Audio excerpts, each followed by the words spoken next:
우리나라가 이제 그 500년 넘게 유교를 국교로 하던 나라였습니다. 그래서 아직도 우리나라의 그 유교적인 가치관을 굉장히 많이 가지고 있습니다. 그 중에 하나가 서열 문제가 아닌가 생각을 합니다. 한국 문화에서 사람을 만나면 다른 나라는 그렇지 않습니다. 그런데 이제 그 만나면 꼭 묻는 것이 있습니다. 예, 언제 태어났는가? 나이가 몇 살이나 되셨습니까? 이게 굉장히 중요하죠.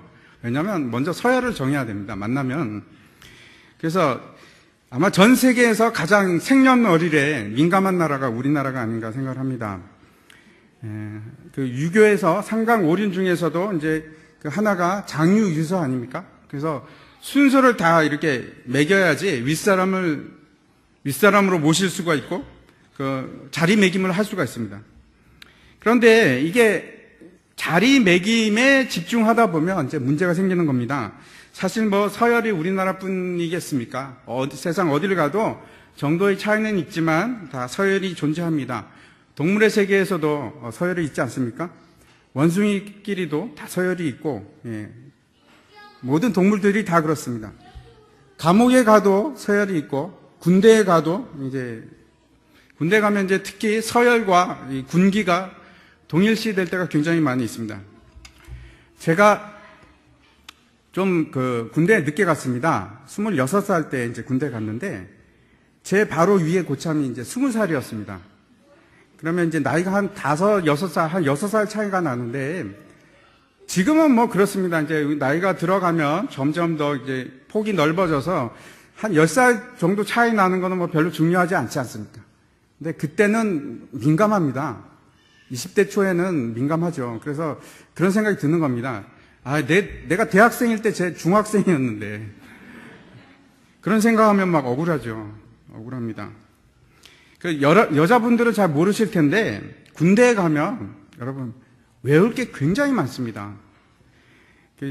저는 이제 처음에 이제 주특기가 포병으로 들어갔었는데, 포병으로 가면, 수첩이 하나 가득 채워져 있습니다.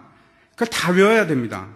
맞으면서 다 외울 때까지 다 해야 되는데, 제일 먼저 들어가면 외워야 될 게 뭔가 하면, 군가를 외워야 됩니다. 20개 정도 적어줍니다. 그걸 막 달달달달 외워야 되는데, 요즘에는 어떤지 모르겠습니다. 옛날에는 그죠? 가면은 사단가 외워야죠. 연대가가 있죠. 중대가가 있고, 심지어는 소대가가 있습니다. 그 왜 있는지 모르겠는데, 그래서 뭐 군가가 우리가 부르는 찬양처럼 뭐 곡조가 있거나 아름답거나 그런 게 아니지 않습니까? 제일 중요한 건, 군가 부를 때 제일 중요한 게 뭔지 아시죠? 악 쓰는 겁니다. 악을 써야 되고, 두 번째 중요한 거는 가사입니다. 곡조는 뭐 필요 없습니다. 곡조야 뭐 어떻게 되든 상관이 없지, 악 쓰면서 고래고래 소리 지르면서 그냥 가사만 하면 되는데, 그러니까 곡조가 없으니까 다 외우기가 힘든다. 무슨 노래를 불러도 다 똑같이 들리니까. 그래서 이제 군가를 못 외운다고 바로 이 고참이 뺨을 때리는데, 정말 참기가 힘들었습니다. 그래도 어떡합니까? 고참인데 참아야지.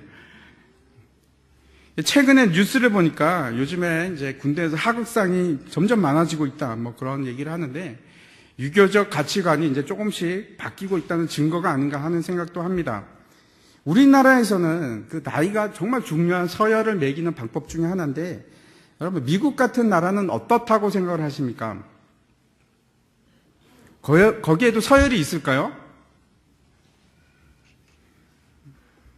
없습니까?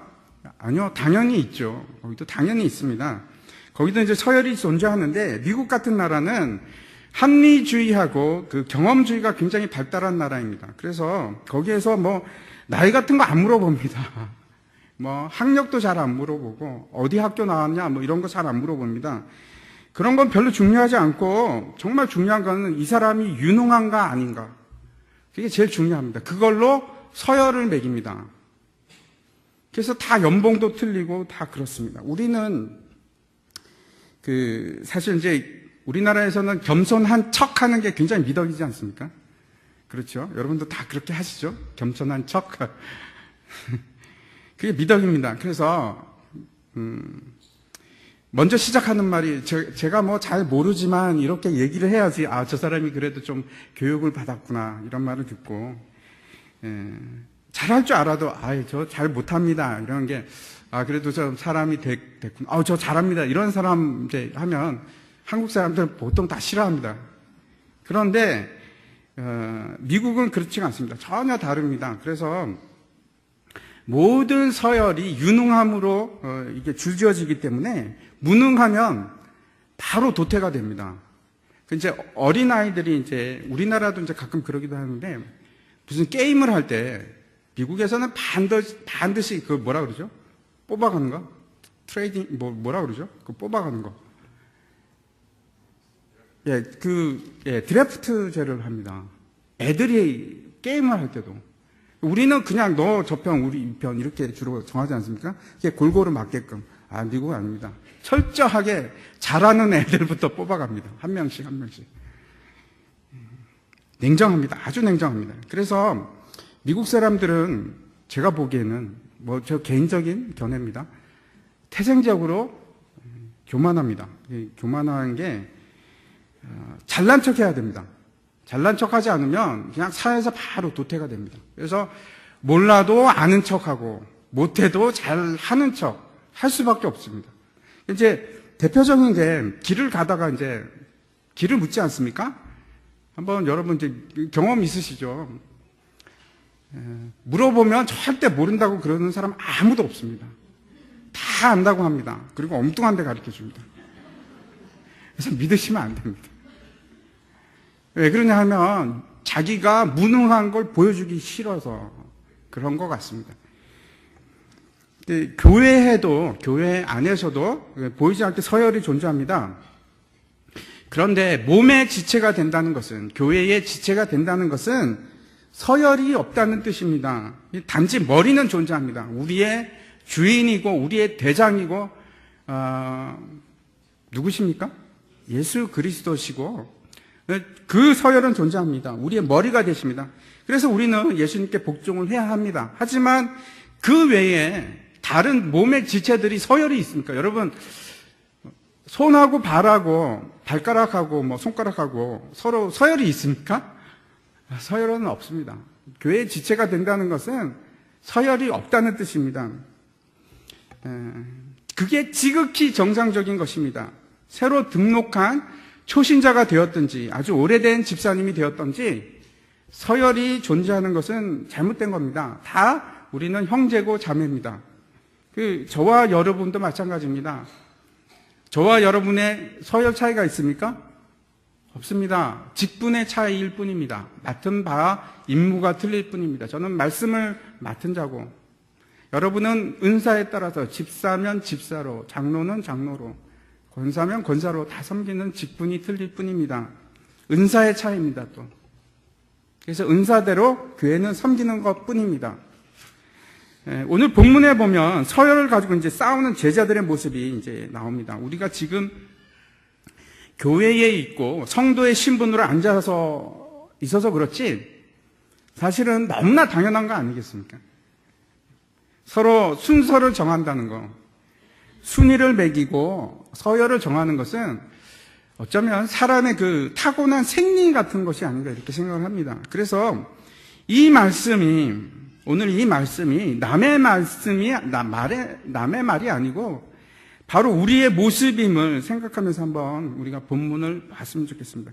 본문 32절에 보면은 예루살렘으로 올라가는 길에라는 말로 이제 시작이 됩니다. 사실 10장 1절에서 보면 유대 지경과 요단강 건너편으로 가시니라고 말씀하셔서 지금 예수님 일행은 지금 베레아 쪽으로 갔습니다. 그 말은 요단강 동편에 있다는 뜻입니다. 그래서 다시 요단강을 건너서 예루살렘에 가려면 요단강을 건너가야 되는 그런 곳입니다. 무슨 이유가 나와 있는데 누가복음에 잘 나와 있습니다. 누가복음의 9장에 그 이유가 나와 있는데 왜 베레아 지방으로 갔을까요? 그것은 예루살렘으로 올라가고 계시기 때문에 그렇습니다. 왜 예루살렘으로 올라갔을까요? 6월절이 가까워 오고 있기 때문에 그렇습니다. 예수님께서 예루살렘으로 올라간다는 것은 아주 큰 의미를 가지고 있습니다. 우리가 잘 알고 있듯이 이제 결전의 시간이 다 된 겁니다. 그래서 다시 말씀드리면 죽을 시간이 이제 다가오고 있는 겁니다. 본문에 보면 예수님께서 제자들을 앞서서 이제 홀로 가십니다. 두 가지 반응이 나오는데 그들이라고 지칭된 그룹은 뭐라고 얘기하면 놀라고 이렇게 얘기하고 있고, 따르는 자들이라고 지칭된 그룹은 뭐라고 반응을 보이냐면 두려워한다고 지금 반응을 보입니다. 우리들이 이제 어떻게 생각을 하냐면 그들이라고 번역된 자들이 누구냐 하면 제자들입니다. 그리고 그 외에 따르는 자들이라고 하는 것은 그 외에 이제 순례객들이거나 아니면 예수님이 좋아서 따라다니는 추종 세력이 아닌가 이렇게 생각을 하는데, 도대체 제자들은 무엇을 보고 놀라고 그 사람들은 왜 두려워했을까? 먼저 우리가 좀 생각을 해봤으면 좋겠습니다. 예수님의 행동이 아마 달랐을 것 같습니다. 왜요? 지금 죽으러 가시는 거니까. 예수님의 표정이나 그 행동이, 길 가는 행보가 아마 예전과 같지 않았을 것입니다. 엄숙함이 있었을 것이고 그 행동에 아마 무거움이 있었을 것입니다. 무언가 지금 심각한 일이 일어나고 있는 것이 분명합니다. 그뿐만 아니고 또 한편으로 우리가 생각해 볼 수 있는 것은 대제사장들과 헤롯 당이 벌써 예수님을 죽이기 위해서 계획을 세워놓고 있는 상황입니다. 그래서 알만한 사람은 다 알고 있습니다. 지금 예루살렘에 올라가면 어떤 일이 일어날 것인가. 당연히 큰 사건이 일어날 수밖에 없는, 충돌이 일어날 수밖에 없는 그런 상황입니다. 우리가 오해하고 있는 것 중에 하나가 이런 겁니다. 예수님께서 이 땅에 인간의 형체로 이 땅에 오셨을 뿐만 아니고 하나님이심에도 불구하고 예수님은 인간으로 이 땅에서 오셨습니다. 인간으로 이 땅에 오셨습니다. 그래서 예수님도 우리와 동일하게 감정을 가지고 계시고 우리와 동일한 정서를 가지고 계십니다. 여러분, 죽음을 앞두고 있으면 여러분 어떤 생각이 드시겠습니까? 그 사람들은 이 땅에 태어나는 순간 죽음을 전제로 하고 살아갑니다. 다 죽습니다. 여러분, 여기서 뭐 영생하실 분 계십니까? 인간은 모두 죽습니다. 근데 우리가 착각하는 것은 아직 내가 죽을 날이 수도 없이 많이 남았다고 생각하는 겁니다. 그렇지 않습니다. 세월이 화살같이 빠른 것을 여러분 잘 아시죠? 저보다 더 잘 아시죠?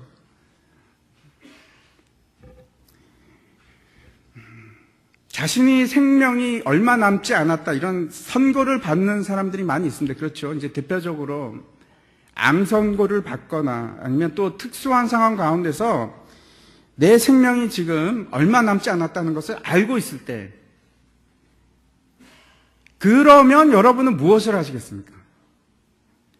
내 생명이 지금 정해져 있고 얼마 남지 않았다.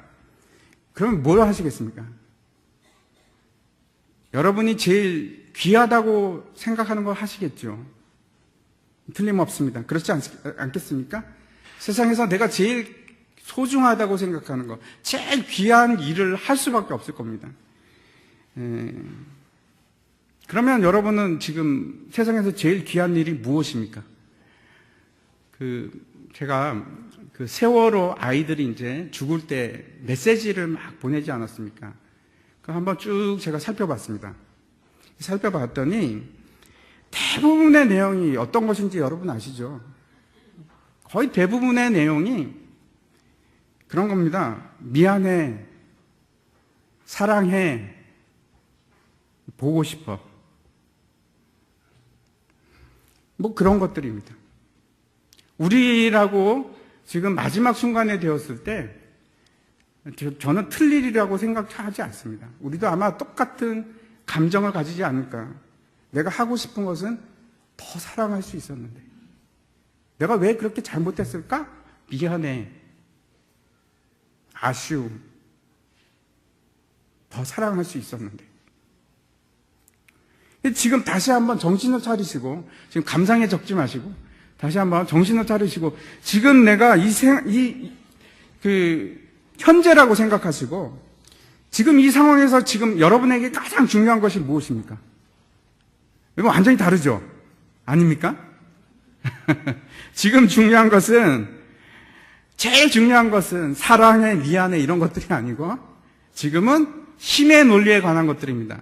내가 어떻게 해야 더 강해질 것인가? 내가 어떻게 해야 더 부해질 것인가? 아니면 어떻게 하면 내 약함이 좀 더 커버될 수 있을까? 그런 게 더 중요하지 않겠습니까, 지금? 혹시 아니라고 생각하시는 분 계십니까? 정말 이상하죠? 다시 한번 생각해 보시기 바랍니다. 내 인생에 있어서 우리는 죽음이 결정된 상황에 누구든지 그 상황에 있습니다. 그러면 내 우선순위가 내가 제일 중요하게 여겨야 될 것이 후회하지 않을 거라면 어떤 것인지 한번 다시 한번 생각해 보시기 바랍니다.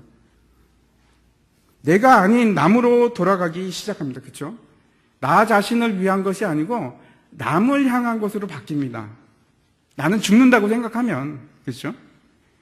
내가 더 사랑하고 내가 더 위해주고 이러한 것이 훨씬 더 가치 있는 것으로 나한테 다가올 수밖에 없습니다. 그런데 내가 살아있는 동안에는 이게 어떻게 된 건지 모든 우선순위가 나한테로 돌아갑니다. 내 자신이 됩니다. 예수님께서 제자들이 이제 놀라고 사람들이 두려워하는 것을 보고 12명의 제자들을 부르십니다. 곁에 두시고 자신이 당할 일을 다시 말씀하십니다. 이것이 세 번째입니다. 첫 번째 말씀은 8장에서 나오는데 너희가 나를 누구라 하느냐라고 이제 물으시고 베드로가 주는 그리스도시니다라고 이제 얘기할 때 죽음과 부활에 대해서 말씀합니다. 근데 베드로 반응이 어떤 것이었죠? 저기 나오고 있는데 드러내놓고 이 말씀을 하시니 베드로가 예수를 붙들고 항변하다는 것은 여러분 거의 멱살을 잡는다는 뜻입니다. 질책하는 그런 뜻입니다. 책망하는 겁니다. 아니 이게 무슨 소리를 하는 겁니까? 이런 겁니다. 그게 항변하다는 것으로 아주 온화한 표현을 지금 쓰고 있는데 아주 책망하는 겁니다. 두 번째 그 예수님께서 말씀하신 게 9장에 나옵니다. 다시 죽음과 부활해서 말씀하실 때 제자들의 반응은 어땠습니까? 9장 32절에 있는데 그러나 제자들은 이 말씀을 깨닫지 못하고 묻기도 두려워하더라 이렇게 이제 언급이 되어 있고 모릅니다. 이해하기도 힘들고 묻기는 묻고 싶은데 묻지도 못하고 그러면서 바로 이어서 하는 것이 뭔가 하면 제자들 사이에서 논쟁이 생깁니다. 무슨 논쟁이냐면 누가 더 큰가 똑같은 논쟁을 하고 있습니다. 세 번째가 오늘 말씀인데 죽음과 부활에서 대해서 말씀을 하시는데 이제는 아주 구체적으로 세 번에 걸쳐서 말씀하시는데 제일 가장 구체적으로 말씀하십니다. 대제사장들과 서기관들에게 넘겨줄 것이고 다시 이방인에게 넘겨질 것이고 로마인을 얘기하는 것입니다. 그리고 그 이방인들이 능욕하고 침뱉고 채찍질하고 그리고 죽일 것이다. 그리고 3일 만에 다시 살아나리라 라고 말씀을 하십니다. 우리는 이 일이 아주 이 말씀이 명확하게 다 그대로 이루어진 것을 잘 알고 있습니다. 예수님께서는 그 자신이 겪어야 할 십자가가 예수님이 어떤 식으로 죽으시는지 그 본인은 너무나 명확하게 잘 알고 있었습니다. 그리고 그 일이 지금 얼마 남지 않은 겁니다. 6월절을 향해서 예루살렘을 향해서 올라갑니다. 지금부터 더더욱 예수님께서 어떤 걸 하겠습니까? 그 사랑하는 제자들을 향해서 가장 중요한 일들을 하실 거고 이제는 시간이 없습니다. 그죠? 가장 중요한 일들만 골라서 하실 겁니다. 그 핵심되는 메시지를 제자들에게 지금 얘기하고 계신 겁니다. 이런 상황이 벌어진 사건이 바로 그 다음에 일어나는 것이 세베대의 아들들이 이제 요구하는 장면이 나옵니다. 뭐라고 합니까? 마태복음에서는 이제 세베대의 어머니가 나오는데 그 이름이 살로메입니다. 근데 이 살로메는 사실 예수님의 어머니 마리아와 자매지간입니다. 그러면 어떻게 됩니까? 이 야고보하고 요한은 예수님과 이종사촌 지간입니다. 친척입니다. 친척. 근데 이 세베대의 아들 야고보와 요한이 뭐라고 얘기하냐면 좀 기가 막힌 얘기를 합니다. 35절 한번 여러분 보시기 바랍니다. 세베대의 아들 야고보와 요한이 주께 나와 여쭤하되 선생님이여 무엇이든지 우리가 구하는 바를 우리에게 하여 주시기를 원합니다. 예수님께 요구를 하는데 무엇이든지 우리가 원하는 것을 해 주십시오. 야, 이게 좀 너무하다 싶지 않습니까? 어떻게 이런 말을 할 수 있을까? 하는 정도로 지금 요구하는데 예수님께서 그냥 그렇게 얘기하십니다. 무엇을 하기를 원하느냐? 그랬더니 이제 주의 좌편에 주의 우편에 우리를 앉게 해 주십시오. 제일 높은 서열에 우리를 둬달라 이런 얘기입니다. 우리가 이제 다시 한번 생각해 보시기 바랍니다. 야고보와 요한이 무엇이든지 들어주길 바랍니다. 어떤 것이든지 들어주셔야 하겠습니다. 이렇게 얘기하는 겁니다. 어떻게 이렇게 대담한 요구를 할 수 있는지 한번 우리가 같이 한번 생각을 해보겠습니다. 첫 번째는 물론 이 영적인 무지 때문에 그렇습니다. 지금 예수님께서 무엇을 위해서 예루살렘으로 지금 가고 계신지 명확한 의미를 모르는 겁니다. 그렇죠? 아무튼 그것이 그렇고 또 다른 이유는 두 번째, 자신들의 서열이 높다고 생각하기 때문에 그렇습니다. 예수님께서 몇몇 제자들을 동행해서 가실 때가 많이 있습니다. 변화산에 갈 때도 그랬고 야이로의 딸한테 갈 때도 그랬고 3명을 데리고 가십니다. 그 3명이 누굽니까? 베드로와 야고보와 요한입니다. 그런데 그 첫 번째 예고에서 베드로가 좀 심한 말을 하죠. 예수님한테 책망하듯이 말하고 나서 예수님께서 뭐라고 하시냐면 베드로한테 사단아 내 뒤로 물러가라 이렇게 얘기합니다. 아마 이 말씀을 했는지 베드로의 그 수제자 지위가 흔들리고 있는 것인지 이때를 틈타서 그랬는지 아니면은 지금 사촌지간이라는 그 지금 혈련을 이용하는 것인지 지금 서열상으로 자신들이 확실히 더 높은 것을 인정해 달라는 겁니다. 서열상으로 높다고 생각을 하는 거죠. 세 번째는 야고보와 요한을 비롯한 이 제자들의 오해 중에 하나가 예수님께서 영광을 취하기 위해서는 자신들의 도움이 필요할 것이다 이렇게 생각을 하는 겁니다. 예수님께서 영광을 얻기 위해서 당연히 우리가 도와야 한다. 어쩌면 예수님께서 이제 제자들을 각 촌으로 이스라엘의 모든 촌으로 보내셨는데 그때 그 확신이 더해졌는지도 모르겠습니다. 내가 아니면 예수님께서 어떻게 영광을 받으실 수 있겠느냐. 군대가 있으면 그렇죠. 군대를 지휘하는 사람도 필요하고 내각도 필요하고 그렇죠. 혼자만 어떻게 그 나라를 다스리겠습니까? 왕이 되겠습니까? 군대도 필요하고 내각도 필요하고 정부도 필요하고 다 필요할 것입니다. 그런 생각을 하는 겁니다. 당연히 예수님께서 영광을 위해서는 우리들이 필요하다, 내가 필요하다 하는 생각입니다. 이것이 참 우리가 흔히 하기 쉬운 생각입니다. 제가 이제 선교사로 갈 때도 비슷한 생각을 가지고 왔습니다. 근데 하나님께서 철저하게 선교지에서 이 생각을 무너뜨리셨습니다. 제가 선교지에서 배운 것 중에 하나가 선교는 선교사가 하는 것이 아니구나. 너무나 뼈저리게 제가 느꼈습니다. 선교사가 선교를 하는 것이 아니고 선교는 하나님께서 하십니다.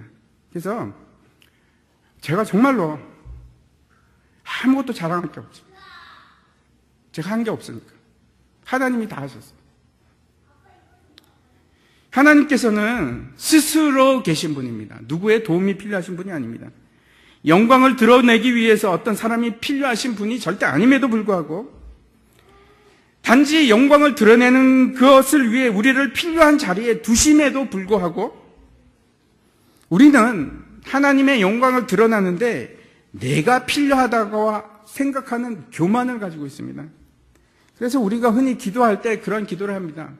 하나님께서 나에게 이런 거 해주시면 내가 하나님께 영광을 올려드리겠습니다. 하나님이 영광을 받으실 것입니다. 나를 이 자리에 두시면 틀림없이 하나님 영광 받으실 게 분명합니다.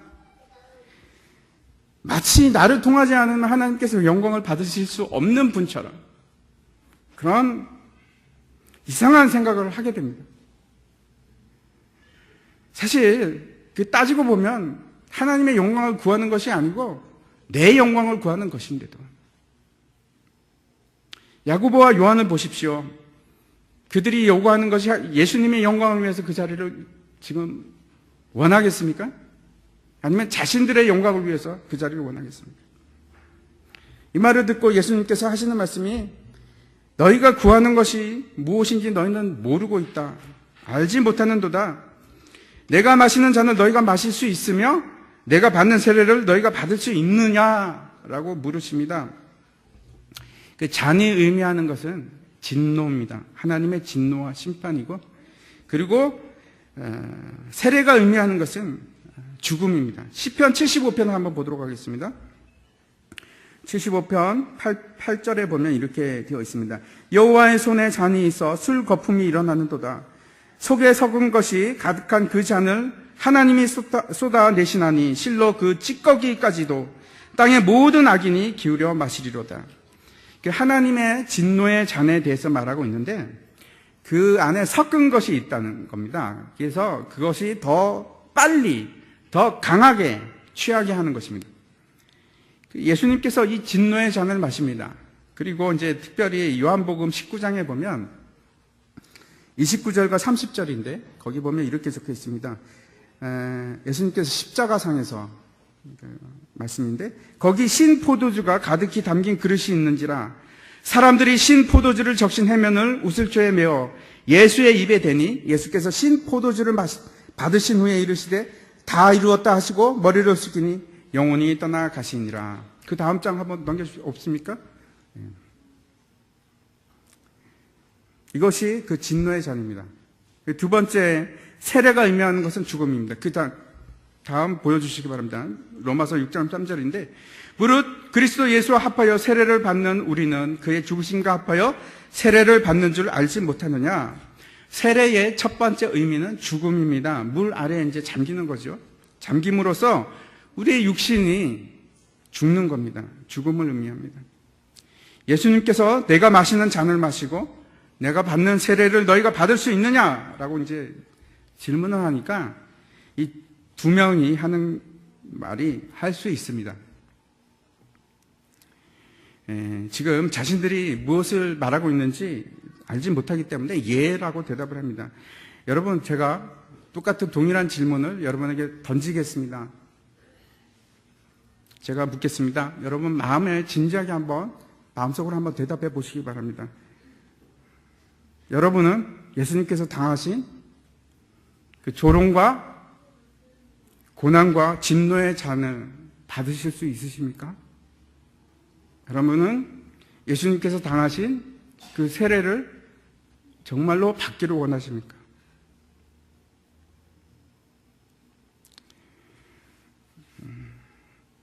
제가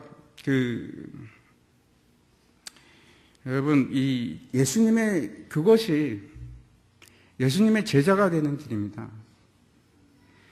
제자라는 것은 주님이 가신 길을 따라가는 자가 제자가 되는 것이지 주님은 그대로 가십시오.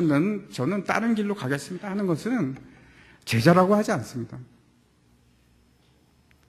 예수님은 그리로 가셨지만 그 자는 저에게는 너무 낫습니다. 저는 예수님을 믿지만 그래도 세상에서는 편하게 살겠습니다. 이렇게 말하는 것을 우리는 제자라고 하지 않습니다. 39절과 40절을 한번 보도록 하겠습니다. 그들이 말하되 할 수 있나이다. 예수께서 이르시되 너희는 내가 마시는 잔을 마시며 내가 받는 세례를 받으려니와 내 좌우편에 앉는 것은 내가 줄 것이 아니라 누구를 위하여 준비되었는지 그들이 얻을 것이니라. 이 40절을 통해서 참 재미있습니다. 두 가지로 의미하고 계십니다. 한 가지는 예수님의 그 영광의 보좌에 앉으실 때, 왕으로 영광의 보좌에 앉으실 때 그 좌편과 우편에 앉는 것은 내가 정하는 것이 아니고 하나님께서 정하실 것이다. 너에게는 보상이 없다.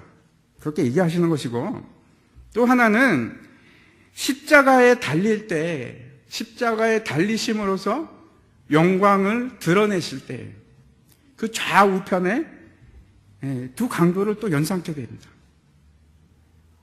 그 자리를 너희들이 원하냐? 그건 미리 정해져 있다. 이렇게 말씀하시는 것 같기도 합니다. 야고보하고 요한은 자신이 알지도 못하면서 십자가의 영광의 자리를 지금 받겠다고 그렇게 얘기를 합니다. 우리가 잘 알고 있듯이 야고보는 모든 제자들 중에서 최초로 순교한 사람이고, 요한은 제일 마지막까지 살아남았지만 가장 오래 살았습니다. 하지만 그 사람도, 그 요한도 끓는 기름 속에 들어갔던 그런 사람입니다. 모진 고난을 당한 사람입니다. 10 제자가 이걸 보고 야고보와 요한에게 화를 냅니다. 아니, 이 썩을 놈들. 그래, 다른 제자들은 뭐 그런 생각이 없어서, 서열에 지금 뭐 순둥이라서 그러겠습니까? 화를 냅니다. 너희들은 뭔데 너희들만 잡혀 우편에 앉겠다는 거냐. 그 자리가 무엇인지도 모르고. 그 42절을 보시기 바랍니다. 예수께서 불러다가 이르시되 이방인의 집권자들이 그들을 임의로 주관하고 그 고관들이 그들에게 권세를 부리는 줄을 너희가 알거니와. 이방인들은, 즉 하나님을 알지 못하는 사람들은, 하나님의 백성이 아닌 사람들은 왕이 모든 자들을 다스립니다. 그리고 세력을 잡은 자, 즉 좌편과 우편에 앉은 자들이 권세를 부리는 것이 세상의 이치입니다. 하지만 교회는 다릅니다. 하나님의 나라는 다릅니다. 그런 것이 통하지 않습니다. 하나님의 나라는 절대 그런 것이 통하는 나라가 아닙니다. 예수님께서 제자들에게 너희는 그렇지 않다. 뭐라고 하십니까? 큰 자가 되기 위해서 섬기는 자가 되렵니다. 으뜸이 되게 해서 모든 자의 종이 되라고 합니다. 여러분, 이 10장은, 마가복음 10장은 계속해서 지금 세상의 논리와 반대되는 말씀을 하고 계십니다. 강한 자가 아니고 어린아이가 되어라. 먼저 된 자가 나중될 수도 있다. 큰 자가 되려면 섬기는 자가 되라. 으뜸 가는 사람이 되려면 모든 자의 종이 되어야 한다. 몇몇의 종이 아니고 모든 사람의 종이 되어야 된다고 그렇게 얘기하고 있습니다. 이 10장은 이제 마가복음이 16장까지 있습니다. 마가복음 10장은 마가복음의 핵심입니다. 그 핵심되는 주제들이 여기 다 있습니다. 오늘 본문은 그 중에서도 45절은 마가복음 전체를 함축한 한 절로 만든 절이라고 하면 이 10장 45절입니다. 같이 한번 읽어보도록 하겠습니다. 시작. 인자가 온 것은 섬김을 받으려 함이 아니라 도리어 섬기려 하고 자기 목숨을 많은 사람의 대속물로 주려 함이니라. 여러분, 모르셨지 않습니까? 혹시 예수님이 오신 목적을 한 가지만 생각하신 분 혹시 안 계십니까? 우리를 위해서 대속물로 오셨다라고만 혹시 알고 계신 분은 없으십니까? 2가지입니다. 한 가지는 우리를 섬기려고 오셨습니다. 또 한 가지는 우리 대속 죄물로 자신을 버리기 위해서 오셨습니다. 그것이 2가지 목적입니다.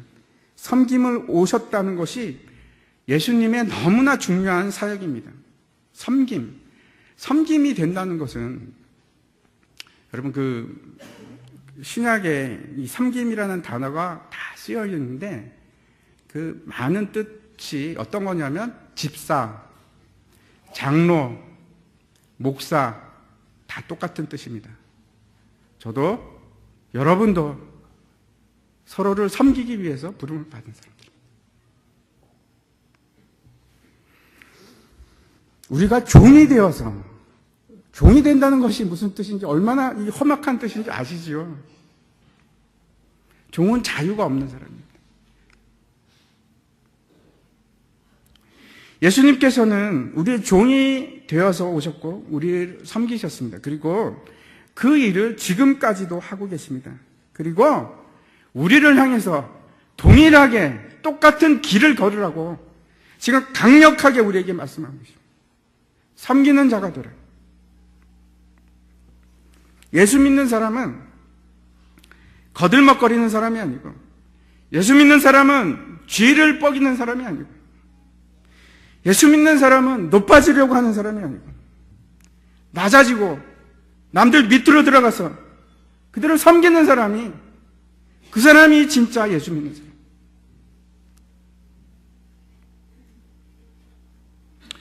예수님께서는 손수 그 제자들의 발을 씻어 주심으로 종이 어떤 자세를 가져야 하는지 우리에게 보여주셨습니다. 앞에서 제가 이제 죽음을 앞둔 사람에 대해서 말씀을 드렸는데, 죽음을 확인하는 사람은 무엇이 소중한지 깨닫게 됩니다. 여러분, 죽음을 앞에 두고 있으면 내가 중요한 것이 아니고 타인이 중요합니다. 이타적이 됩니다. 결국 내가 이타적이 될 수 있는 유일한 방법은 내가 죽음을 통과하지 않고는 할 수가 없습니다. 여러분이 십자가를 통과하지 않고는 정말 사랑다운 사랑을 할 수가 없습니다. 사랑은 여러분 대가가 없는 것입니다. 아무것도 바라지 않고 내가 주기만 하는 것이 사랑입니다. 그런 사랑을 하기 위해서는 내가 십자가를 통과하지 않고는, 내 눈이 완전히 달라지지 않고는, 내 생각이 완전히 달라지지 않고는 이룰 수가 없어요.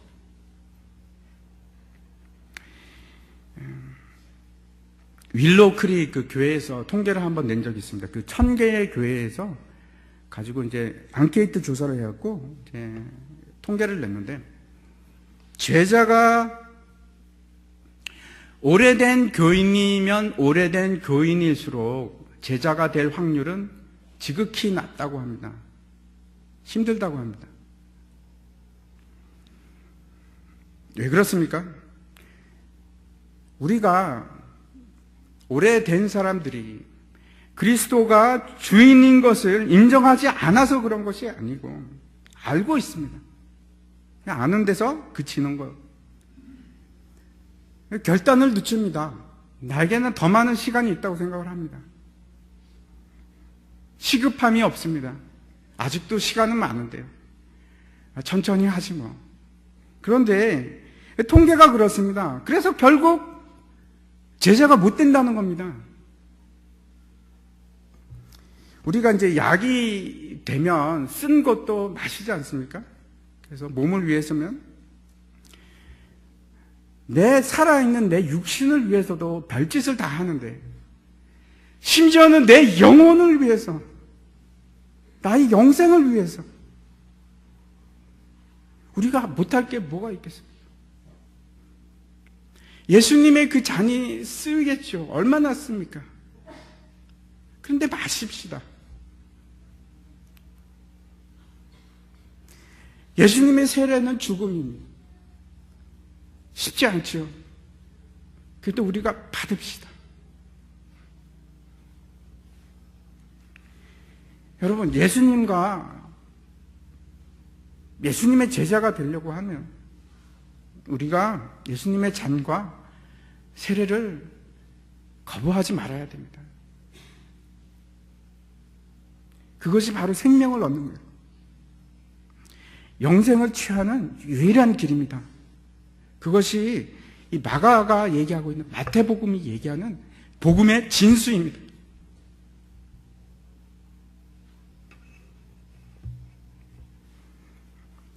여러분, 여기 혼자가 아닙니다. 우리가 교회 공동체로 같이 가는 겁니다. 여러분만이 혼자서 그 쓴 잔을 마시는 것이 아니고 우리가 다 같이 마시는 겁니다. 우리가 같이 세례를 받을 때 훨씬 쉽습니다. 서로가 위로가 되고 서로를 격려를 하면서, 그리고 우리가 나가야 됩니다. 머물지 마시기 바랍니다. 이런 일들을 여러분, 교회가 왜 있습니까? 매주 와서 이걸 또 확인하고, 그래 저 사람도 마시는구나, 나도 마시자. 그 쓴 잔은 나도 마셔. 그리고 그것이 진리인 것을 또 확인하십시오. 여러분, 이 오후 예배에 와서 무엇을 여러분 우리가 얻겠습니까? 이걸 또 확인하는 겁니다. 또 확인하고 또 확인합니다. 내가 올바른 자리에 있는 것을 확인하고, 내가 십자가의 길에서 벗어나지 않음을 또 확인하고, 그 길을 따라가는 겁니다. 그래서 우리에게 교회를 주셨습니다. 이제 우리도 여러분 이제 올라갑시다. 예루살렘으로 올라갑시다. 우리가 삶 앞에서 여러분 여기 계신 분들 다 저랑 비슷하거나 다 나이 많으신 분들 아니에요. 이제 삶에 대해서 진지해질 때가 되지 않았습니까? 정말 진지하게 무엇이 중요한지, 정말 우리에게 제일 중요한 것이 무엇인지, 오늘도 이 말씀을 통해서 우리가 발견하시고 또 확인하시고 다 같이 걸어가는 겁니다. 다 같이 한 교회가 되었어요. 같이 기도하도록